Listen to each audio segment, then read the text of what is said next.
বেঁধে রেখে সারা রাত নির্যাতন করে অবৈধভাবে হত্যা করা হয়েছে। কেন হত্যা করা হয়েছে? তারা নাকি মন্দিরে আগুন দিয়েছে, অথচ প্রমাণিত তারা মন্দিরে আগুন দেয় নাই, তারা কাজ করতেছিল। কিন্তু সরকার এক সপ্তাহ হয়ে যাওয়ার পরেও হত্যাকারীদেরকে গ্রেফতার করে নাই। এমনকি মিডিয়ায় আমরা যা দেখতেছি মনে হয় যেন এদেশে মিডিয়া নাই, ভারত পরিচালিত মিডিয়া আমাদের বাংলাদেশে আছে। সব জায়গায় তো ভারত, কে এমপি হবে, কে মিনিস্টার হবে, কার চাকরির পদোন্নতি কখন হবে, কোন জায়গায় হবে, এ তো আমাদের দেশ নির্ধারণ করে না। এমনকি আপনারা জানেন আমাদের নৌবন্দরগুলি কি অবস্থায় আছে অনেকেই জানেন না।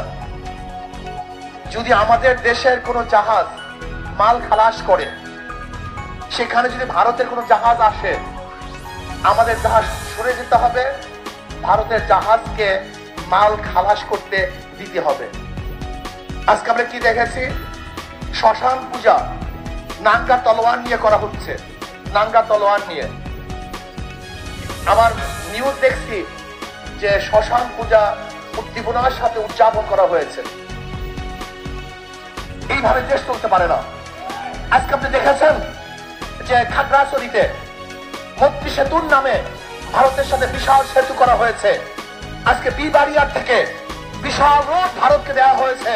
তার বাণীতে এরকম মনে হয় যেন অচিরেই ভারত এদেশ কন্ট্রোল করবে, এদেশ শাসন করবে, সেই পূর্ব প্রস্তুতি চলতেছে। আমি বলবো আওয়ামী লীগ সরকার, আপনি ক্ষমতার জন্য গোলামি করতে পারেন, কিন্তু বাংলাদেশের জনগণ কোন অবস্থাতেই ভারতের গোলামি করবে না, করতে পারে না ইনশাআল্লাহ। যদি রক্ত দিতে হয় আমরা রক্ত দেব, জীবন দিতে হয় জীবন দেব, জেল খাটতে হয় জেল খাটবো, কিন্তু বাংলাদেশের জনগণ কোন দেশের গোলামি করবে না, করবে না, করবে না ইনশাআল্লাহ। আমরা পাকিস্তান থেকে স্বাধীন হয়েছি, তার আগে ভারত থেকে স্বাধীন হয়েছে। প্রয়োজনে এই স্বাধীনতা রক্ষা করার জন্য আর একবার ইনশাআল্লাহ আন্দোলন করব, সংগ্রাম করব, এই দালাল সরকার উৎখাত করবই করবে ইনশাআল্লাহ। কাজী আপনি যান মিডিয়ায়, সেখানে র বসা। আপনি যান প্রাইম মিনিস্টারের কার্যালয়, সেখানে র বসা। আপনি যান সব জায়গায়, সেখানে সব র। তাহলে কেন এই দেশটাকে স্বাধীন করেছিলাম? আমরা স্বাধীনভাবে থাকতে চাই, গোলাম হিসেবে থাকতে চাই না, গোলাম হিসেবে বাঁচতে চাই না। বাঁচবো তো বাঘের মতো একদিন বাঁচবো, শিয়ালের মতো হাজার বছর বাঁচতে চাই না। যদি সরকার আগামী বুধবারের মধ্যে সরকার যদি দোষীদেরকে গ্রেফতার করতে ব্যর্থ হয়, তারা বাংলাদেশের জনগণ ঐক্যবদ্ধ ভাবে এমন আন্দোলন করবে, এমন কর্মসূচি দিবে, যে কর্মসূচি ফিরাবার ক্ষমতা সরকার রাখে না, মুদির দালাল রাখে না।